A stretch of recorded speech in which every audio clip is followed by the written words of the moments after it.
ఇదే చెప్పాడు బ్రహ్మగారి దగ్గర. నాన్నగారు నేను తపస్సు చేశానండి, మన్మధుడు వచ్చి బాణాలు వేశాడండి, అయినా నేను చెల్లించలేదండి, కాముణ్ణి గెలిచాను, తపస్సు యందు సిద్ధిని పొందాను అన్నాడు.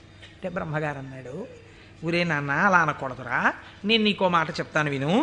మున్నట శంకరుండు తపముల్ ఒనరించుచున్న మన్మధుండన్నిటలాక్షు గెల్వచని అంతము చెందే తదీయదేవి ఆ పన్నగ భూషణం కొలిచి భర్తననుంగునిగాగనుందే ఆ పుణ్యపు భూమి శాంకర విభూతి జయించితి నీవు కాముని.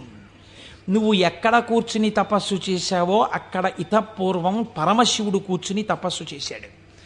అక్కడికి మన్మధుడు వస్తే ఆయన తన మూడవ కంటి మంట చేత మన్మధుణ్ణి కాల్చేశాడు. మన్మధుడు బూడిదైపోయాడు. రతీదేవి ప్రార్థిస్తే వేరొక రూపంతో నీ భర్త నీకు కనపడతాడని వరం ఇచ్చాడు. ఆ ప్రాంతంలో మన్మథ బాణములు పనిచెయ్యకపోవడానికి కారణం ఇతపూర్వం శంకరుడు తపస్సు చేయడం. అక్కడికెళ్ళి కూర్చుని నువ్వు తపస్సు చేసి నేను గెలిచానంటావేమిటి? అలా చెప్పకూడదు, తప్పది. అందుకని నేను కాముణ్ణి గెలిచాననుకో, నువ్వు కాముణ్ణి గెలవడానికి కారణము ఇతపూర్వము ఈశ్వరుడు అక్కడ తప్పించుట. అది శివప్రజ్ఞ, నీ ప్రజ్ఞ కాదు, నువ్వు అలా అనకు అన్నాడు. అంటే మనం ఏదైనా సాధిస్తే ఇది ఈశ్వరానుగ్రహము చేత సాధింపబడినది అనాలి. అంతేకాని నారదుడు తప్పు చేశాడని మనం ఇంటికి వెళ్ళిపోతే ఇంకెందుకు? ఆయనకి తీర్పు చెప్పడానికి మనం అక్కర్లేదు. మనం కూడా ఏదైనా సాధించినప్పుడు ఇది ఈశ్వరానుగ్రహముతో సాధింపబడినది అన్నమాట మాత్రమే వాడాలి తప్ప మన యందు నిక్షేపించుకోకూడదండి.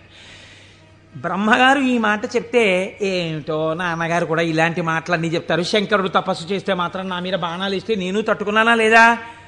ఆయన చెప్పద్దని చెప్పాడు, విష్ణుమూర్తికి చెప్పక ఈ మాట అన్నాడు. ఎందుకని మీరు బాగా గుర్తించాలి. శాంభవీ మాయ, వైష్ణవ మాయ అని రెండు మాటలు వాడతారు. పరమశివుడి భార్యగా శాంభవి ఏ మాయ స్వరూపంలో ఉంటుందో అదే వైష్ణవ మాయగా ఉంటుంది పురుష స్వరూపంతో ఉంటే.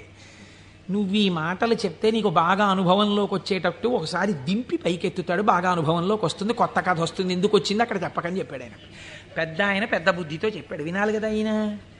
ఆయనకి మాయలో దిగి ఓసారి తొట్టుపడ్డమే బాగా నచ్చింది. మన బుద్ధి నారదుడి మీద పెట్టి చెప్పకూడదు, ఆయన మహానుభావుడు.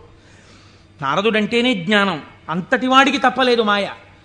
ఇప్పుడు ఆయన వైకుంఠానికి వెళ్ళాడు. వైకుంఠానికి వెళ్ళి గబగబా ఎదురొచ్చి, ఏమిటి నారదా ఈ మధ్య కనపట్టలేదు అని ఎదురొచ్చాడు నారాయణుడు. ఎదురొస్తే ఏం చెప్పమంటారు స్వామి, నేను తపస్సు చేశాను, మన్మధుడు వచ్చి నా మీద బాణాలు వేశాడు, నేను చెల్లించలేదు, నేను తపస్సునందు సిద్ధి పొందానన్నాడు. అయిపోయింది, చెప్పద్దన్న చోట చెప్పేశాడు. అనకరా అన్న మాట అనేశాడు. ఏమొచ్చింది ఇప్పుడు దానివల్ల? నేను వెంకటాచలం